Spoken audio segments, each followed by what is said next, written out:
Good evening, viewers. Welcome to News Now. In the studio, I am Alfil Hajorika. Let's see today's news.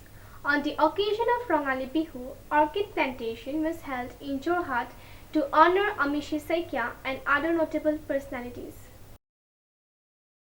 On the auspicious occasion of Rongali Bihu, nature enthusiast Samir Roy planted orchids to honor Amishi Saikia, who secured the top rank in Assam's High School Living Certificate 2025, along with several other notable individuals.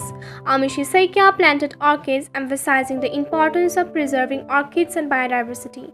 She expressed hope that the planted orchids will bloom and provide flowers for Bihu celebrations next year. Orchid plantations were also done in honor of several personalities in Jorhat on the first and second day of Bohag Bihu, including Tapan Jyoti Dotto and his wife Ando, who achieved success in Bollywood, Ranjit Bordoloi, an actor and cultural activist, Gayatri Agni Bora, an educator, Swasti Fukan, who achieved success in Bollywood, Prayat Pranay Medhi, Paras Bora, an art critic. The event promoted the importance of preserving nature and biodiversity. Nature প্ৰকৃতিৰ ফালে মোৰ মৰম বহুত আৰু কপৌ ফুলটো আমাৰ অসমৰ নিজৰ আৰু একদম ইণ্ডিজিনিয়াছ তো তেওঁলোকে আহি পেলাই আমাৰ ঘৰত এই উপহাৰটো দি থৈ গৈছে তাৰ কাৰণে মই ধন্যবাদ জ্ঞাপন কৰিছোঁ আৰু নেক্সট বিহুত যাতে ইয়াৰে কপৌ ফুল মই চুলিত লগাই আৰু বিহু নাচিব পাৰোঁ। আপোনাৰ এই প্ৰচেষ্টাক আমি শলাগ লৈছোঁ।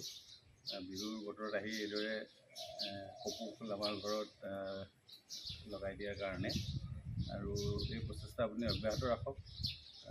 জানি গম পাই ভাল লাগিল আপুনি এনেকুৱা এটা প্ৰচেষ্টা অবিৰতভাৱে চলাই আহিছে। মই আজিহে গম পাইছোঁ, গম পাই খুব ভাল লাগিলে। আপুনি এইখিনি ভাল কাম আগলৈকে কৰি ৰাখিব। ধন্যবাদ আপোনাক। আগলৈ এনেকৈ অনুপ্ৰেৰণা যোগাই যাব। আমাৰ যোৰহাটৰ গৌৰৱ আৰু আমাৰ বাবে গৌৰৱ প্ৰজ্ঞা একাডেমীৰ পৰা এই বছৰ অসমৰ ভিতৰতে সৰ্বশ্ৰেষ্ঠ স্থান লাভ কৰা আমাৰ যোৰহাটৰ এগৰাকী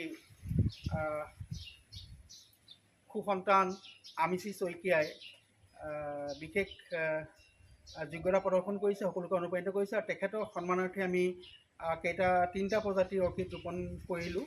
খুব এটা ভাল লাগিল। আমাৰ এই ক্ষেত্ৰত তেখেতৰ জন্মদাত্ৰী পিতৃ মাতৃ আছে, আমাক উৎসাহিত কৰিলে এই সুযোগ দিলে বহুত বহুত ধন্যবাদ জ্ঞাপন কৰিছোঁ আৰু আমি আশা কৰিছোঁ অনাগত দিনবোৰত আমিষীয়ে আমাৰ অকল অসমতে নহয় ভাৰতবৰ্ষতো তেখেতে নিজৰ পাৰদৰ্শিতাৰে জিলিকি থাকিব আৰু অসমলৈ আমাৰ যোৰহাটলৈ নিজৰ পিতৃ মাতৃৰ বাবে গৌৰৱ কঢ়িয়াই আনিব। ধন্যবাদ জ্ঞাপন কৰিছোঁ। Samir Roy report, News Now.